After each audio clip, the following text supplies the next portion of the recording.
Hi, my name is Nishant Saldanha, the artist of this work over here, which is an oil on canvas painting. It's titled The Ghosts in the Archives, and I thought I'd talk about it by first reading a little reflection that I wrote as I was drawing it towards the end of this work. The reflection is about archives. No human archive will matter when the last human being goes. Every archive is a haunting. To wander into an archive is to bring out ghosts and enter into a spectral game of hide and seek. We are archives. We carry with us the ghosts of all things: people, places, incidents, events, good and bad news, insects, fruit, trees, and fictions. These ghosts waltz around us and waltz us, moving us here and there with their unknowable agendas. They trail behind us, leave in our experiences, and keep returning. Refusing to feign order, symmetry, or tidiness, they sometimes worm their way into the libraries of our mind to stay forever.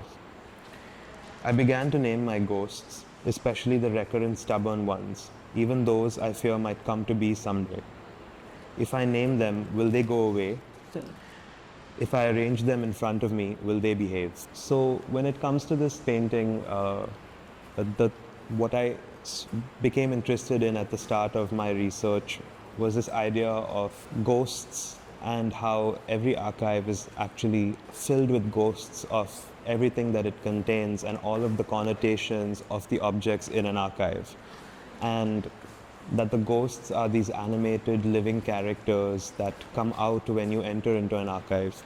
At the same time of thinking about the past and how we are haunted by the past and how the past lingers in the present in different ways for different people, some ideas being large and collective and some being very specific to each person. When I started to think about that, I started to realize how each person, we ourselves in our minds, carry incredibly large archives of everything that we have ever engaged with. And that these archives behave very idiosyncratically and very specifically and very beautifully from person to person. And that they cannot be ordered and categorized in the way in which colonial and imperial archives have been created. And so I decided to carry out that experiment visually and started to think about the various ghosts that are mine and put them out onto the canvas one by one after each other.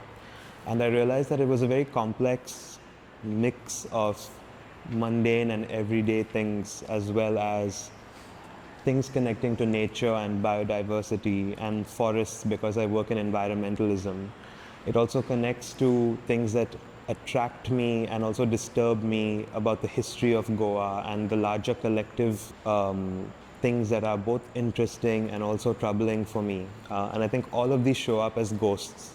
So over here I have an arrangement of ghosts. I think it could fill up several more canvases, and I think that the sequencing is kind of specific to the way in which that I was able to think about them or list them when I would sit and do these exercises.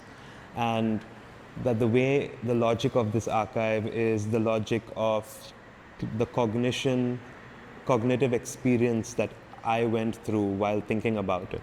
And so I also invite each viewer to think about their ghosts and also to find their stories within all of this. So I'd like to talk about some of the ghosts that I drew, and I also wanted to talk about the composition itself. As you see, in the beginning it's quite orderly and every ghost fits into its box, but soon it cannot be contained.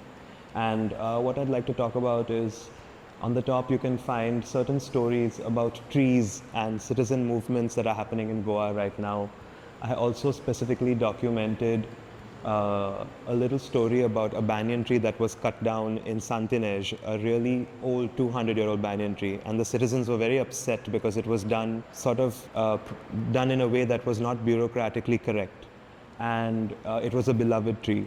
And the citizens actually rescued this tree and replanted it in Panjim, and then it went through a process of rehabilitation, which I have denoted there, because I thought that if I'm going to make my own archive, then it's also important to put down these things to remember. And as the archive progresses, you can see that in the composition that the ghosts cannot really fit into their boxes, and they move out. They're trying to move in and out. They are walking. They are animated. And I was also thinking a lot about Goa and the Goan history of colonialism and imperialism. And you kind of realize that these are when archives start to collapse from the middle. And so the central part of the painting is it's darker, it's bloodier, it connects to more potent ghosts that should really disturb us. And over there you have the table of the inquisitional trials in Goa. You have the ghost of culpability. I think that's the very central object in this painting, which is just a hand facing outwards. And I think that it's really significant for us to think about how we are all culpable in our own histories, but also in the histories of others, and how we connect to each other. A favorite one of mine is the ghost of Konkani, which is just below that, and it says the word how, which means me. As I was thinking about Goa, and because this show is so specific to Goa, I started to think about how we sometimes like to describe our culture and tell our stories in ways that are pleasing to us, that help us feel good about the past, feel sometimes corrective. But the fact is that there are some things that cannot be corrected. And there are some things that don't just fit only into the idea of Goa that we create for ourselves, but they're really important. And so I've added the ghost of Gandhi, especially since we're talking about colonialism. I think it's very significant. We have the ghost of the head of St. Francis Xavier.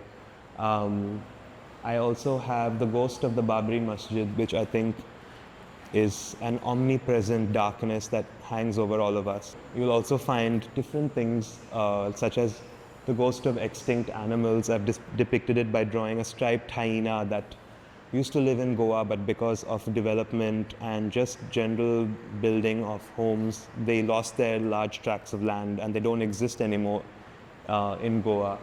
And certain personal ghosts as well for me. The one in the corner there is the ghost of America. Thanks.